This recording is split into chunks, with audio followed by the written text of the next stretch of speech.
are consoling each other in a hotel ballroom in our nation's capital right now. They are gathered together for the White House Correspondents' Dinner without the president.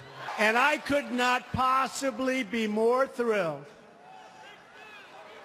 than to be more than 100 miles away from Washington Swamp, spending my evening with all of you and with a much, much larger crowd and much better people. If the media's job is to be honest and tell the truth, then I think we would all agree the media deserves a very, very big, fat, failing grade. That was amazing, even though President Trump skipped the Correspondents' Dinner, and by the way, for good reason. They don't like him, of course, given the Destroy Trump media's abusively biased coverage and never-ending smears and, of course, conspiracy theories against him. Well, that didn't stop the liberals who attended the event from lashing out at the commander-in-chief. Wow, this isn't predictable. Take a look. We cannot ignore the rhetoric that has been employed by the president about who we are and what we do. We are not fake news. We are not failing news organizations. And we are not the enemy of the American people. We gotta address the elephant that's not in the room. The leader of our country is not here. And that's because he lives in Moscow. It is a very long flight. There also was another elephant in the room, but Donald Trump Jr. shot it and cut off its tail. A lot of people told me, Hassan, if you go after the administration, it would be petty, unfair, and childish. In other words, presidential. So here we go. I get why Donald Trump didn't want to be roasted tonight. By the looks of him, he's been roasting nonstop for the past 70 years.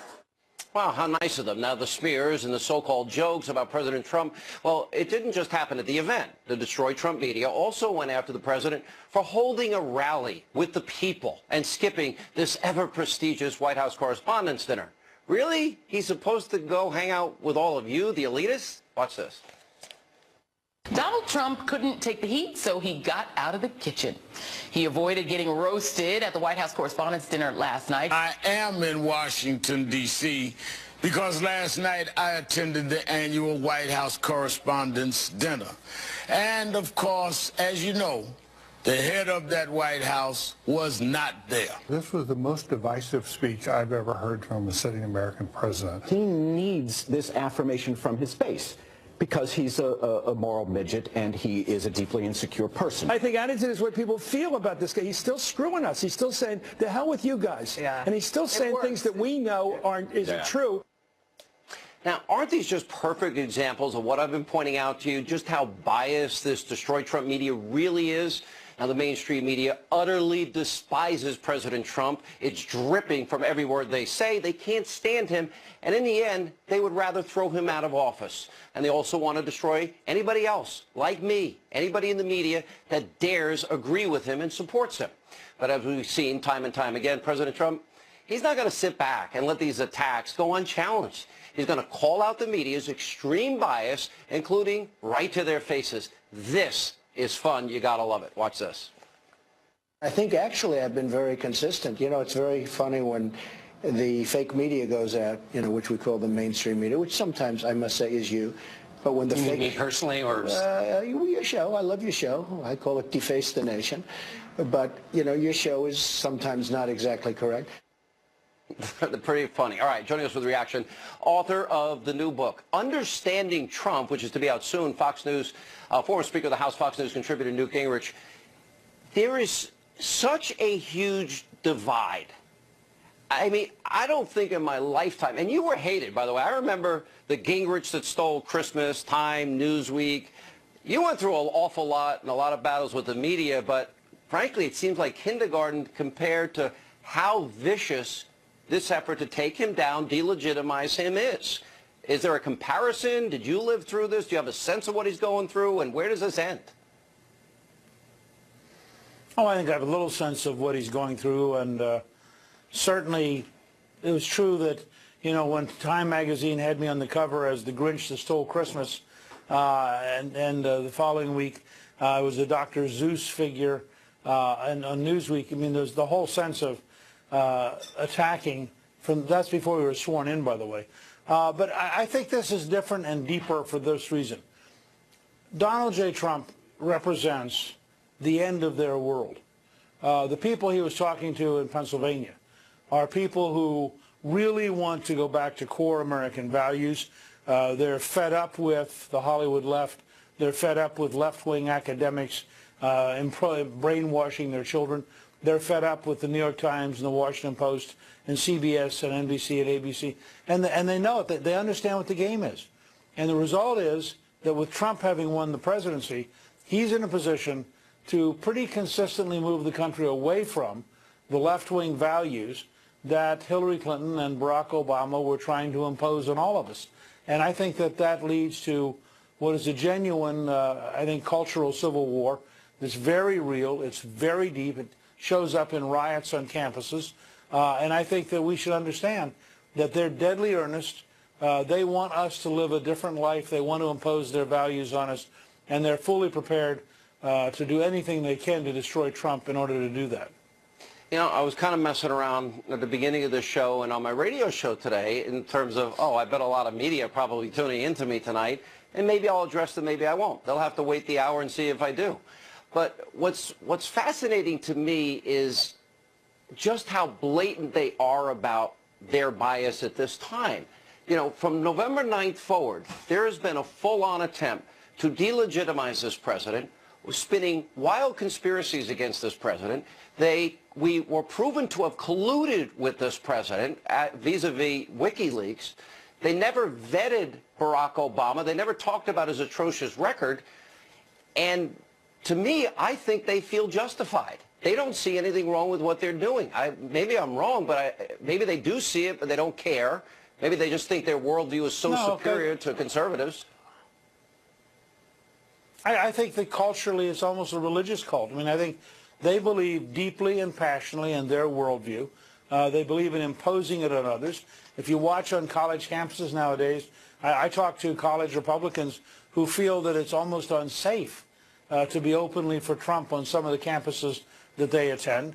You have professors who routinely, in effect, blackmail the students. I just talked to somebody whose daughter refuses to answer honestly how she feels in her law school class because she knows if she did, that her professor would knock her grades down. And so you really do have a coercive left trying to impose its values on the country.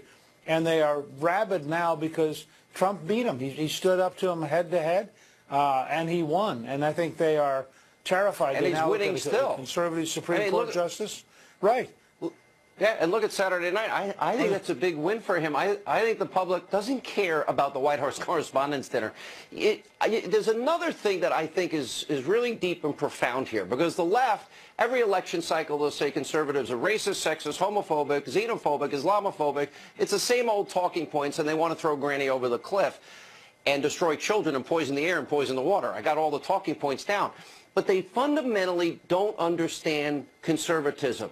They will not objectively analyze that we had the lowest labor participation rate in the 8 years after Obama, 95 million Americans out of the labor force, lowest home ownership rate in 51 years, 50 million Americans on food stamps. That's 13 million more than Obama took office, 8 million more in poverty, 50 million in poverty.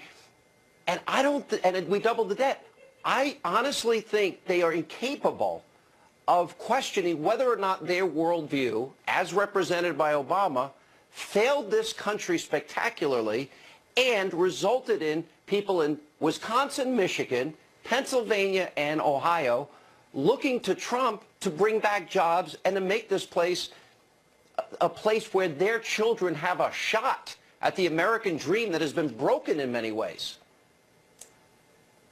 I think that's right, and I think that on the left, there's almost no understanding that their policies lead ultimately to Venezuela or to Cuba, to places that fail, to Argentina under the Perones. I mean, their idea of looting the country, redistributing the goodies, centralizing the government in a huge, giant bureaucracy has failed every time it's tried.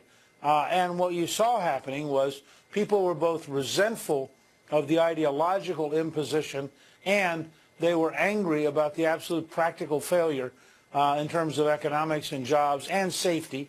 The very fact, for example, that the Trump administration is going after the MS-13 gangs is a really good example of a common sense approach to illegal immigration. It's really hard to understand how anybody on the left is going to defend MS-13, which is a vicious gang originally in El Salvador. It's now in many American cities. It rapes, it tortures, it kills, it deals in drugs. And focusing like that, I suspect most Americans will be glad to see every MS-13 criminal kicked out of this country and permanently out of this country. That's the kind of thing the left just doesn't understand. All right, Mr. Speaker, stay right there. We'll have more with Speaker Gingrich right after the break. And coming up next on this busy news night tonight, and a special welcome to our media friends, this is next. We are going to save Americans' health care and repeal and replace that disaster known as Obamacare. President Trump vowing to repeal and replace Obamacare as House Republicans appear to be moving closer towards a vote, maybe this week and also tonight. It's been a campaign promise, something we on this side of the camera. Wall. The wall. The wall's happening, okay? You didn't tell me you were going to. The wall, okay? I will tell you. All right, the co-host of the brand new show right here on the Fox News Channel, the Fox News specialist, our friend Eric Bolling. He interviewed the president in Washington today and asked about the border wall. Eric will join us with reaction. Also, Laura Ingraham is here tonight to weigh in on this out-of-control obstruction from the Democrats, the liberal media, and so much more. Tonight, we're glad you are with us, as always, on Hannity. We are going to save Americans' health care and repeal and replace that disaster known as Obamacare, which is dying, dying, dying. We're going to give Americans the freedom to purchase the health care plans they want, not the health care forced on them by the government. And I'll be so angry at Congressman Kelly and Congressman Moreno and all of our congressmen in this room if we don't get that damn thing passed quickly. All right, that was President Trump resolved over the weekend vowing to repeal and replace Obamacare and hold Congress accountable if they do not act quickly. President Trump is right. After a botched first attempt to end Obama's disastrous health care law, Republicans, wake up in Congress, get your act together. And that is tonight's mini monologue. All right, a senior White House official is telling Fox News that a vote to repeal and replace Obamacare could finally come as early as this week. Right here on this program over and over, we promised you we will hold Washington accountable. So my message to Republican lawmakers is simple. You already failed the American people once. Don't do it again. Get this right. You promised, now deliver. Now that means before congressional Republican leaders hold a vote this week, hopefully, they need to make sure there is consensus from the Freedom Caucus, the Tuesday Group, the Study Group, the moderates, even the Senate leadership, to make sure everybody finally is on the same page. And more importantly, the bill to repeal and replace Obamacare, it must work for the American people. It must lower the cost of premiums, offer better care and more accessibility. Now, earlier today, President Trump told our good friend Eric Bolling, who will join us in the next segment, he will not sign a health care bill if it's not a great plan. Watch what he said.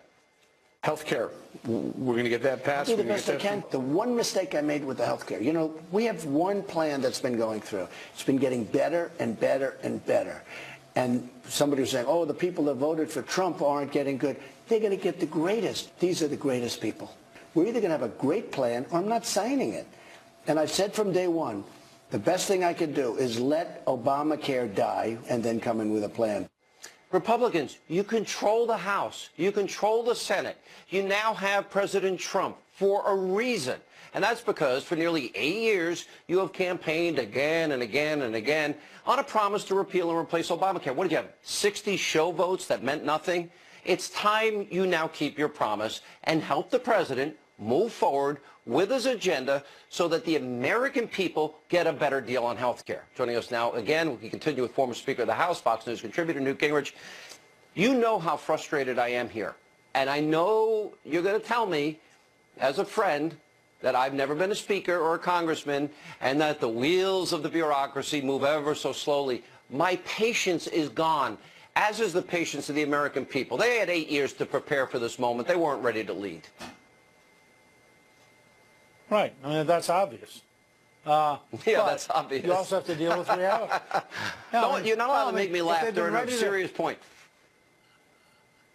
No, all I'm saying is, look, the ox is in the ditch. Now we got to get the ox out of the ditch. You're right. It would have been better if the ox hadn't gotten in the ditch, but it did.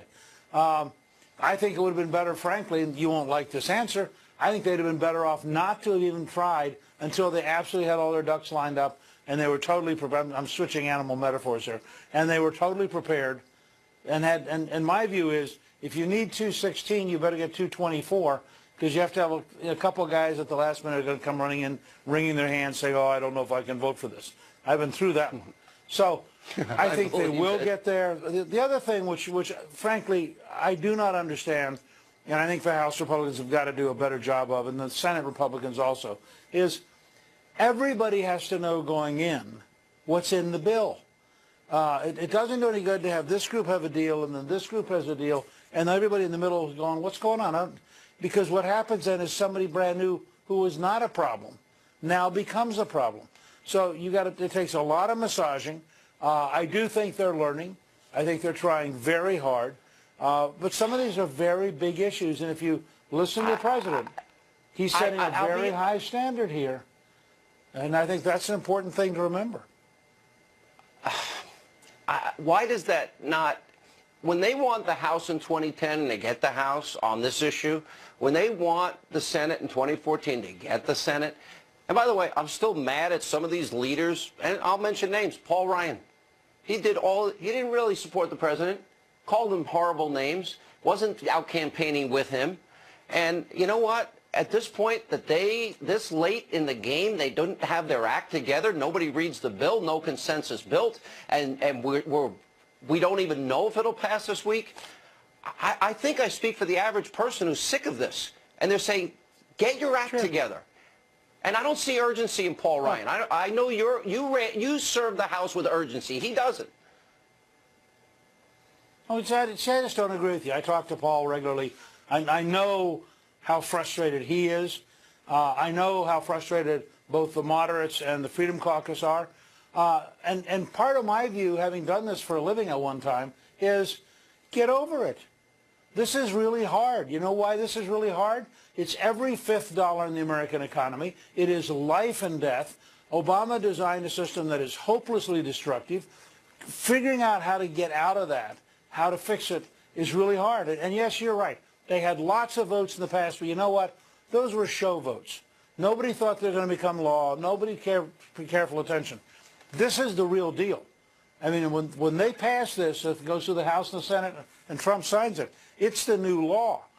And therefore, it's perfectly reasonable to have a very high standard here. Then I'll tell you what the real standard is. You know, are you worried they'll make the same mistake on this on other big legislation agenda items of the president? Because I am. It's not the same problem. This is the only thing that is absolutely narrowly partisan. Because it's Obamacare. I mean, you can't go to a Democrat and say, will you help me repeal Obamacare? Because their left will go crazy and destroy them in the primary. So this one is all on the Republican shoulders.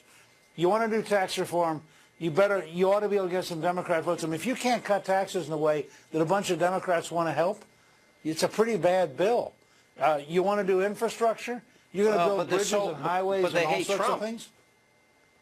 I don't think Trump could offer $100,000 to every American, and they'd say, why isn't it 105? I think when folks back home go, you want to give me how much? That all of a sudden those town hall meetings for the Democrats start going, you're going to vote against my getting that money? Then I'm going to vote against you getting a salary next year because I'm going to fire you. All right, Mr. Speaker, always good to see you. Thank you for being with us. I appreciate you being with us. And up next tonight on this busy news night, and a special warm welcome to our media friends right here on Hannity. It's been a campaign promise, something we on this side of the camera. The wall. The wall's happening. Okay, you didn't tell me you were going to. The wall. Okay, I will tell you.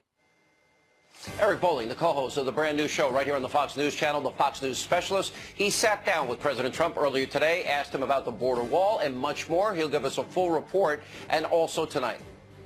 Winning means winning for the American people, that either we win or whoever wins understands the priorities of the American people, and they are not with President Bush. Excuse me. President I'm so sorry, President Bush. Hello, Nancy Pelosi calls President Trump President Bush again. This is President Trump calls out the Democrats for being the obstructionists they are. Laura Ingraham weighs in on that. Oh, and by the way, the May Day protest. Wait till you see this video. Straight ahead. Live from America's News headquarters, I'm Kelly Wright in New York. Here's what's happening this evening. Still no word tonight on what prompted a student to go on a deadly stabbing rampage on the University of Texas campus. The suspect was armed with a large hunting knife. Austin police say he killed one person and seriously wounded 4 others before surrendering. Former classmates of the suspect are expressing shock. They describe him as a smart guy who had plenty of friends in high school. Americans from coast to coast marked May Day with marches and demonstrations, mostly peaceful. Many of the protests targeted President Trump's immigration policies, but violence broke out at a rally in Portland, Oregon. Marchers set fires and broke store windows. Police ordered an end to the gathering when some protesters began pelting cops with projectiles. At least 3 people were arrested. And that's a look at news this hour. I'm Kelly Wright. Now back to Hannity for all your headlines. Log on to foxnews.com. It's been a campaign promise. It's something we on this side of the camera. Wall. The wall. The wall's happening.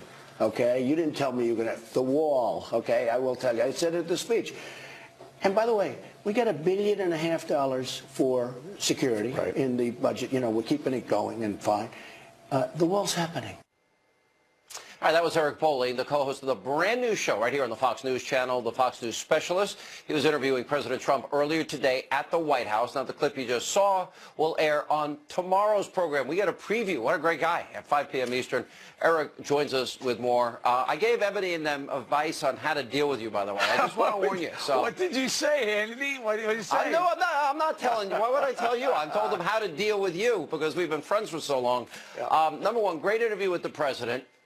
Number 2, I was glad you asked this question because the whole issue of the funding, CR for the border wall, to me, if he doesn't build that wall, that is the equivalent of read my lips, no new taxes, and would result in a catastrophe in 2020 for re-election.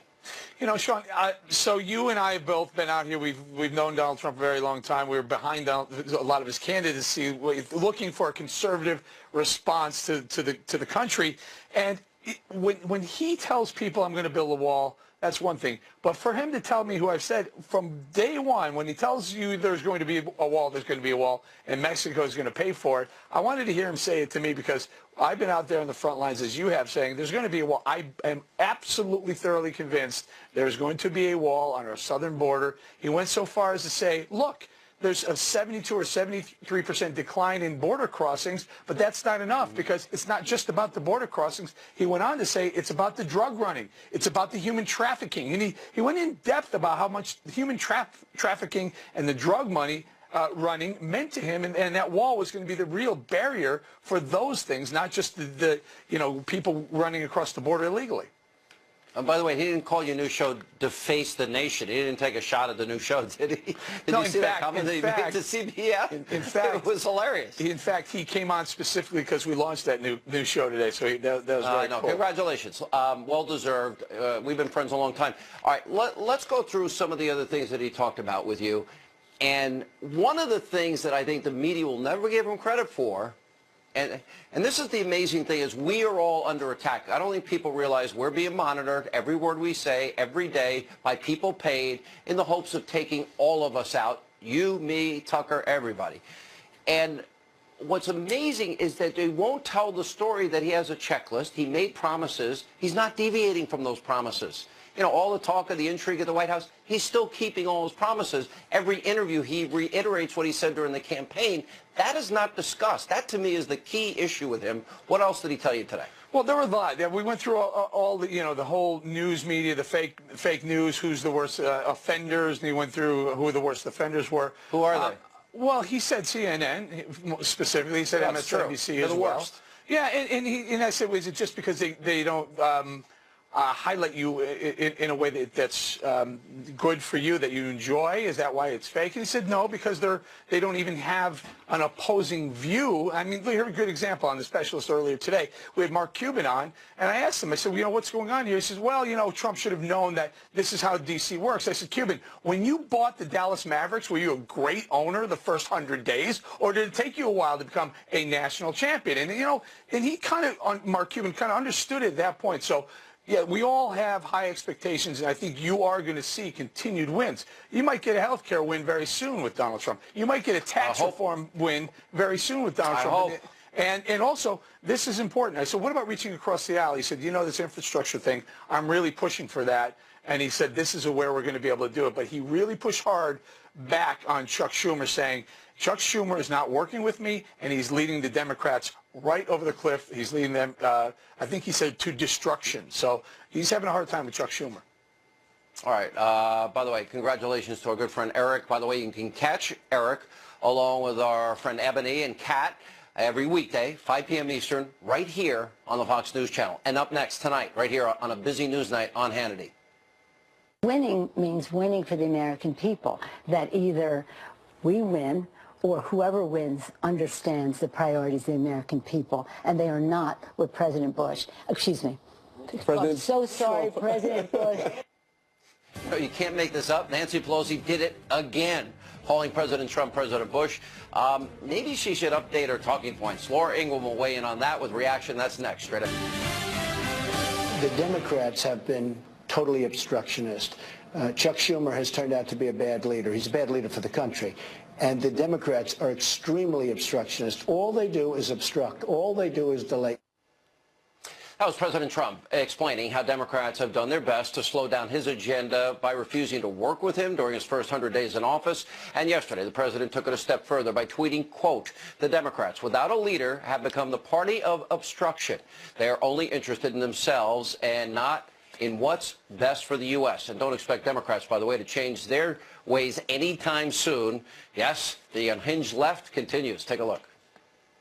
I see everything as an opportunity, and I've never seen so much willingness to help win. And winning means winning for the American people, that either we win or whoever wins understands the priorities of the American people, and they are not with President Bush. Excuse me. I'm so sorry, President Bush. I never thought I'd pray for the day that you were president again. He is not governing from the middle. He's governing from the hard right. That's why his regime has had hardly any major successes, with the exception of Gorsuch. If he changes, we could work together. Okay, but he can't just dictate what he wants, not talk to us and say you must support it. Country doesn't work my way or the highway. One more. All right, joining me now with reaction, Fox News contributor, editor-in-chief of LifeZet.com, and a nationally syndicated radio talk show. Laura Ingraham is with us. Your reaction, Laura? Well, Schumer said pretty much the same thing about Bush, as did Pelosi. This is the same old hit list that they keep playing over and over again. But none of us are surprised. Sean, you're not surprised. You and I talked about this in December. Ted Cruz was warning everyone late last year that the Democrats would do everything in their power through mass protest and probably a little help from the former president and Valerie Jarrett, all those folks, to resist. I mean, resist is their slogan, the resistance. That's what they call themselves. And the Democrats in Congress have become more radical and more, I think, devoted to the policies of radicalism since they lost the election. And they're still not understanding why people turned out to vote for President Trump. They voted for him because the Democrats had become the party of the wealthy. The Democrats had become the party of the status quo and stagnant growth and no real discernible increases in wages. So a lot of those crossover voters, Sean, turned out to vote for Trump because he actually connected better with Middle America. And Middle America is not celebrating the May Day protests today that the Democrats are celebrating. All right, you've always been particularly insightful, especially as it comes to, you wrote a book years ago, Shut Up and Sing or something. Yeah. I think that was it.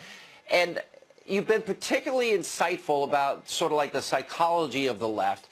Let me play a montage of Democratic lawmakers attacking Trump and some of the insanity of this May Day madness protesting around the country.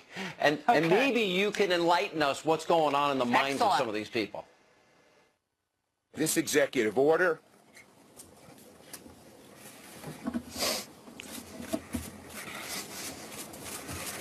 was mean-spirited and un-American. Republican leaders and President Trump don't give a about the people they were trying to hurt. I will fight every day until he is impeached. Impeach 45. Impeach 45. This is a bunch of scumbags. That's what they are. Those are very strong words, organized around making money. We've seen nothing that we can work, well, I can work with President Bush on. And I'm trying really hard to find something positive. This morning he had 3 tweets. I was thinking he was more of a creature that stalked the night, that these things just came out at night like a vampire. And they tweeted these things, but now it's spread to the morning. We want to make sure that there's not corporations out there supporting the Trump agenda.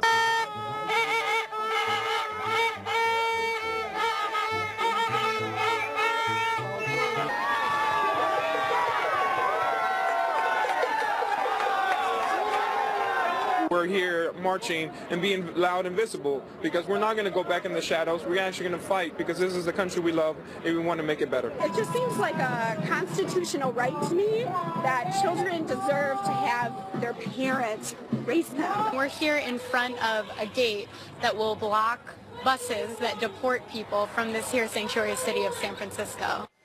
All right, Laura, I'm counting on your intuitive insight and analysis of all of that. Help us out. All right, Sean, first of all, that montage is funnier than anything that was said by the comedian at the White House Correspondents' Dinner. No, I didn't go. Of course that's such a good point. That's so true. Oh, my God, that's that was funny. So now, see, if we actually had late-night television hosts who were just in the slightest bit fair, they would be able to cobble together at least an hour of good humor just from that montage. But let's start with Maxine Waters, and I hate to do that to the Fox viewers. But Maxine Waters is among the most unhinged, illogical, nonsensical, venal politicians in the United States today. She is venal. I don't think she has a good grip on reality. Yet I guess California is proud of her. I guess that kind of phrasing. Imagine if she had said that about a woman, or a Republican had said that about a woman who was president of the United States. It's so far beyond the pale. And again, when you watch that montage, you listen to the illegal immigrants who are demanding that the country change for them, not that they change for the country, but they're demanding that they get all of these benefits and all of these rights, and that the rule of law is bent to their will. That's rich. So most of the people who voted for Trump and the Democrats who crossed over for Trump, do we really think that they see those kinds of sound bites and that montage and think, huh, I want to be with those people because they have a better America in mind? I just don't. I think that turns off people. It completely turns them off. It's interesting you say this. It's insanity. I was just saying this to Newt earlier. These are really serious times when 50 million of our fellow citizens in poverty on food stamps and 95 million Americans out of the labor force, lowest home ownership rate in 51 years. It's not funny. Their policies created this, and they just want to stop any they offer no solutions to make anybody's life better. No, and they think that right or wrong, Bernie Sanders offers solutions, at least seems to relate to those people. Yeah, I think that they're hoping that by 2018 they'll have dinged up Trump enough, scarred him, bruised him enough that they'll be able to rouse their voters out to the polls again. Because see, look at what we did to the big bad Trump. Look at what we did. You know, we politically speaking, we burned him in effigy. That's what they want to be able to go to the voters. But I just don't think that's enough. I really don't. I still think ideas matter. Maybe I'm idealistic. I still think a track record matters, which is why you're right when you talk to Newt Gingrich about this. Donald Trump does need to get really big legislative victories that help us get this economy going. This is all about the economy, Sean. I agree. And by the way, if he wants to be reelected, just keep his promises. All the noise will go away, and things will turn for the better. All right, Laura, always good to see you. Thank you. And up next tonight on this busy news night here on Hannity. It's a very horrible thing that's going on, and the statements are very inflammatory. They're horrible. So we'll have to see. I don't like drawing red lines, but I act if I have to act. Eric Bolling asking President Trump about North Korean aggression. Up next, we get reaction from Rick Grinnell and much more tonight, straight ahead. A red line for President Trump with North Korea?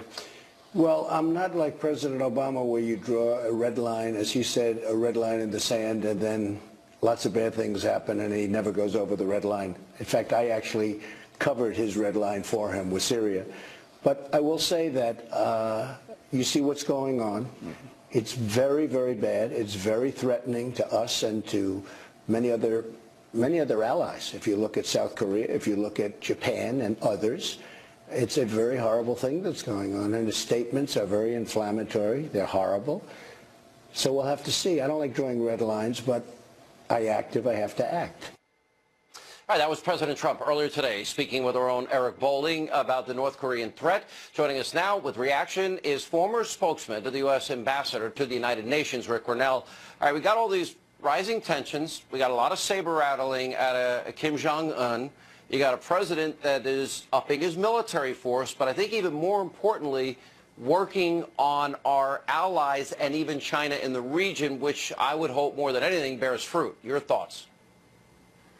Exactly right. I think Trump, first of all, is correct that he has enforced Barack Obama's red line, and he has done it in a way, Sean, that's not only used the military, but really picked up diplomacy. This is a President Trump, who is focused on diplomacy when it comes to the North Korea issue, but yet he has a very credible threat of military action. This is a growing problem that's been happening for 8 years. While the Washington politicians have been playing their politics, we have seen the North Koreans successfully put a rocket into orbit and multiple times test every phase of a nuclear weapons program.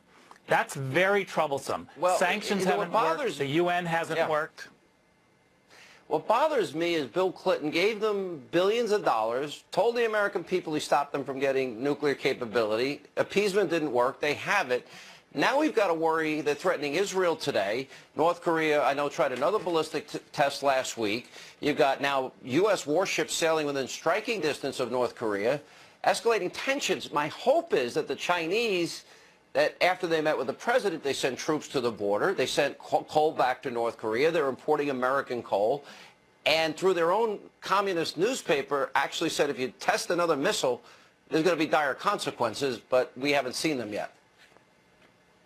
Yeah, look, we've had a problem with our negotiations with China for a very long time because we haven't been able to articulate the fact that China is not threatened in the same way that we are by North Korea. They're not threatened by a missile launch. They know that that's not coming at them.